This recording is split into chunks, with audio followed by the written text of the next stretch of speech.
बहरोड क्षेत्र में बढ़ते अपराध, चोरी और जिस प्रकार से शिक्षक दंपत्ति के ऊपर हमला हुआ है, उन सब चीज़ों को लेकर हमने शांतिपूर्वक तरीके से 11 बजे से 1 बजे के तक 2 घंटे का धरना दिया है। उसके बाद हमने मुख्यमंत्री के नाम ज्ञापन सौंपा है। आज बहरोड क्षेत्र में जिस प्रकार अपराध बढ़ रहे हैं, अपराधी बेखौफ हैं, पूरे क्षेत्र में चोरियां हो रही है। जैसे आपने देखा गंडाला में हनुमान के मंदिर में चोरी हो गई, अब तक खुलासा नहीं हुआ। इसके बाद बहरोड क्षेत्र में एक ही जगह पे 5 चोरियां हो गई।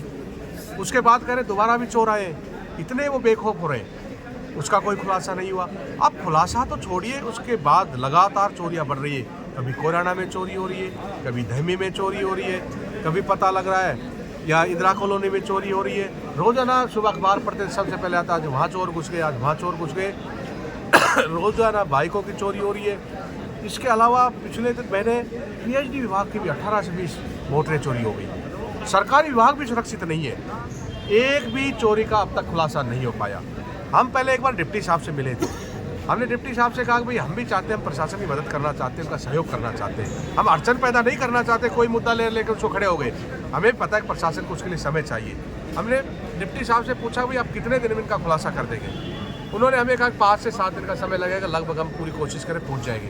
हमने उनको 7 दिन का समय दिया, 7 दिन के बजाय भी उससे भी ज़्यादा हमने और समय दे दिया। हो सकता पुलिस का 1-2 दिन का ज़्यादा समय लग जाता है। आप ताजुब करेंगे, वो तो एक भी खुलासा नहीं हो पाया।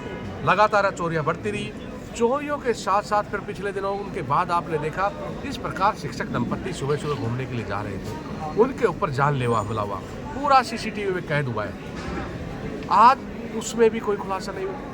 फिर उसके बाद हम दोबारा डिप्टी से मिले, साहब हमने आपको 7 दिन का समय दिया था, चोरियां तो रुकी नहीं, अपराध रुके नहीं, उल्टे बढ़ते जा रहे, देखो अब इनके ऊपर हमला हो गया। तो मैं उस दिन कह के आया था कि हम आपको 3 दिन का समय देते हैं, आप उनको गिरफ्तार करिए। बुधवार तक का मैंने समय दिया था, अगर बुधवार तक नहीं करेंगे तो बृहस्पतिवार को कांग्रेस पार्टी यह धरना देगी। कल जब हमने घोषणा करी कि हम 11 से 1 बजे तक 2 घंटा यह धरने में बैठेंगे, तो उसके बाद आनंद फानन में पुलिस ने 3 लोगों को दिखाया, अगर हमने इनको गिरफ्तार किया है। पर मैं आपके माध्यम से कहना चाहता हूँ, हम चाहते हैं कि मुख्य जो साजिश करता हो वो गिरफ्तार हो। आज शिक्षकों पे हमले हो रहे हैं और जिस प्रकार पूरे क्षेत्र में आवाज़ आ रही है, सब लोगों को आपको पता है, प्रशासन को भी पता है कौन इसमें साजिश करता है। आज शिक्षा को बढ़ावा देने वाले, पढ़ाने वाले लोग इस प्रकार का करने लग जाएंगे। मुझे पुलिस के अधिकारी ने बताया कि वो मुख्य साजिश करता है, पर कहीं ना कहीं राजनीतिक दबाव है, क्या चीज़ है, क्या प्रलोभन है, उसको कहीं ना कहीं बचाने की कोशिश की जा रही है। और इस मामले में मैं चाहता हूँ 307 लगे, क्योंकि उनको जान लेने की कोशिश की गई थी, उनको जान से मारने की कोशिश की थी। अब इसमें अगर 308 लगती है तो ये भी तो एक अन्याय हुआ। हमने देखा था जब मोहित यादव पे हमला हुआ था तो उसके तो इनसे बहुत ज़्यादा कम चोटें थी, फिर भी 307 लगी थी, क्योंकि जानलेवा हमला था। आज इन पे भी 307 लगनी चाहिए, क्यों 308 लगनी चाहिए? तो ये राजनीतिक संरक्षण है, ये नहीं होना चाहिए। और मैंने पुलिस प्रशासन को कहा है, जिस प्रकार से यहाँ में पता लगा जाब्ता कम है, तो हमने कोई ऊपर के अधिकारियों को अवगत कराओ, हम लोग भी मिलेंगे ऊपर के अधिकारी से, जाब्ता बढ़ना चाहिए, गश्त बढ़नी चाहिए। परंतु ये जो जाब्ता है उसको तो कम से कम काम में लो। परंतु यहाँ बहरोड में एक फैशन बन गया नेताओं के आगे पीछे घूमने का। जब पिछली बार पिछला विधायक आगे पीछे पुलिस को लेके घूमता था, सब लोग हम कहते थे, मैं भी कहता था, डॉक्टर जसवंत भी कहता था, दूसरे नेता भी कहते थे, अभी क्षेत्र में ऐसी इसको क्या खतरा हो गया। उसी जनता जिसने विधायक बनाया है उसके जाने से भी उसको डर लगता है, उनके अंदर जाने से भी डर लगता है, आगे पीछे पुलिस रखता है। हम सब लोग कहते थे। आज मैं डॉक्टर जसवंत से पूछना चाहता हूँ, आपको जिस जनता ने इतने वोटों से जिताया है, पहले भी कई बार जिताया है, तो अब अचानक ऐसा क्या खतरा पैदा हो गया 1 महीने के अंदर? आप आगे स्कॉट लेके चल रहे हो, पीछे पीछे पुलिस चल रही है, और एसएचओ और ये डिप्टी तो सारे दिन उसके हाजिरी में लगे रहते हैं। अब जो और दूसरे कर्मचारी भी लगे रहते हैं। अगर अब ये सरकारी कर्मचारी अधिकारी अगर नेताओं की चापलूसी में बैठे रहेंगे तो आप बताइए ऑफिस का काम कब करेंगे? तो मैं इन अधिकारियों को भी कहना चाहता हूँ, आप इनके विधायकों की नौकर नहीं है, आप संविधान के नौकर हैं। संविधान के अनुसार आप काम करो, आप ऑफिस में बैठे काम निपटाओ, फाइलों को निपटाओ, ताकि आमजन को फायदा मिले। इन नेताओं के आगे पीछे चक्कर मत काटो।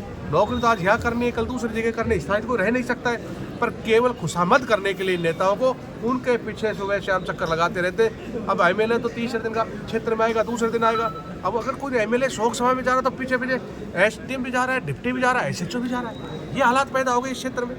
तो मैं इन नेताओं को कहता हूँ, भाई आप भी कहते थे अभी सुरक्षा को बंद करो, अधिकारियों को काम करने दो, आप इनमें बेवजह प्रेशर मत बनाओ, और अधिकारियों को भी अपने ऑफिस में रहकर काम निपटाने चाहिए। अगर इन मुलजिमों को नहीं गिरफ्तार किया, इन चोरियों का खुलासा नहीं किया, जो इसमें दंपत्ति पे हमला हुआ है उसके मुख्य साजिशकर्ता को नहीं पकड़ा और 307 नहीं लगी, तो आज तो केवल हम शांतिपूर्वक, केवल हमारे पदाधिकारियों के साथ शांतिपूर्वक धरना दिया है, केवल एक सांकेतिक धरना दिया है कि हम आगे अगर उनको गिरफ्तार नहीं किया, 307 नहीं लगी, तो हजारों लोगों के साथ बहरोड थाने का घेराव करेंगे। आज आपके माध्यम से हम दोबारा चेतावनी देके जा रहे हैं।